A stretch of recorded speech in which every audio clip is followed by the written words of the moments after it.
বল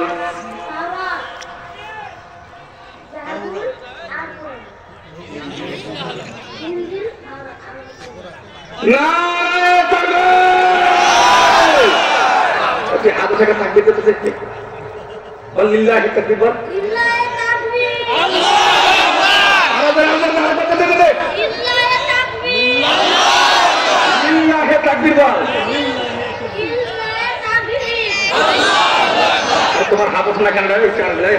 টাকা পয়সা দেখি তোর হাত আর কথা বল নারায় তাকবীর বল আচ্ছা নারায় তাকবীর বল নারায় তাকবীর বল নারায় তাকবীর আলহামদুলিল্লাহ বাজানেরা এই যে ছোট্ট বাচ্চাটাকে এই জায়গায় তার হাত নাম্বার আনার লেখা এই যে 500 টাকা তুই এখনো বুঝিনে বাজানে রে বাবা হ্যাঁ হয়তো খবর রাখাচ্ছে না এটা জানছি আমার দিকে লক্ষ্য কর 500 টাকা নগদ পাইনি কিন্তু একটা কথা বলে দিয়ে দিলাম টাকা কিন্তু তুই খাইতে পারবি না আগামীকালকে যায় তোর বাবাকে বলিয়া তুই লেমিনেটিং করে রেখে দিয়া দিবি কোন ক্লাসে পড়িস তাড়াতাড়ি বল কোন ক্লাসে পড়িস স্কুলে কোন ক্লাসে পড়িস সুন্দর করে টাকাটা এইভাবে করে রেখে দিয়া দিবি আর মাঝে মাঝে আল্লাহ টাকা তোরা পাবি এবার বাংলায় খুব না ওপার বাংলা চলে যাবো ওটার পার হয়ে কথা বলা ঠিক কিনা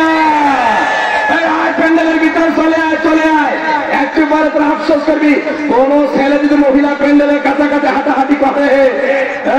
রাগ করিস না ভালোবাসার মহব্বতের ভিতরে চলে আয় বাজারে দিকে দেখ টাকাটা মাঝে মাঝে দেখবি আর আল্লাহকে ডাকতে বলবি মালিক আল্লাহ কোরআনের মঞ্চে দাঁড়ায় আমি 400 টাকা 4টা কিতাবের নাম বলিয়া 500 টাকা পুরস্কার পাইছি আল্লাহ তুমি আমাকে কোরআন এবং ইসলামের জন্য কবুল করো যারা বলেন আমিন আর যেদিন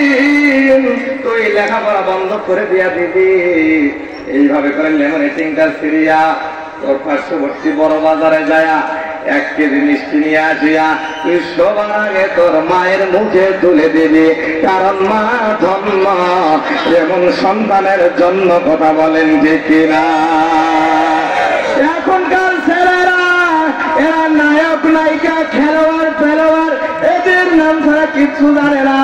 তার মধ্যে থেকে এতগুলা মানুষের মধ্যে থেকে একটা ছেলে দাঁড়াইছে বুঝতে হবে বেটার মাটা ভালো আছে কথা বলেন ঠিক কিনা।